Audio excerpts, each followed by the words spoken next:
મુંબઈ નજીક ઠાણેમાં પુષ્પા સ્ટાઇલથી દારૂ લાવીને વેચનારા શખ્સ વિરુદ્ધ કાર્યવાહી કરી છે. હરિયાણાથી મોંઘી સ્કોચ લાવી રાજ્યમાં વેચતા 2 આરોપીની મહારાષ્ટ્ર એક્સાઇઝ વિભાગ દ્વારા ધરપકડ કરી છે. આ દારૂની કુલ કિંમત 14 થી 15 કરોડ રૂપિયા એટલી છે, જ્યારે આરોપી પાસેથી 25 લાખ રૂપિયા જપ્ત કરવામાં આવ્યા છે.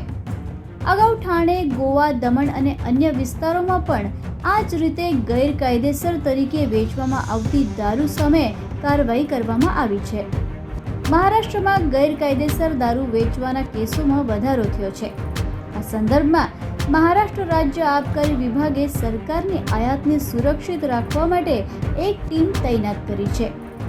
ગયા વર્ષે આબકારી વિભાગે 30,000 લીટર વિદેશી અને દેશી દારૂ જપ્ત કરી છે. દાણા ચોરીના આ કેસનો તપાસ એક્સાઇઝ વિભાગ દ્વારા કરવામાં આવી રહ્યો છે.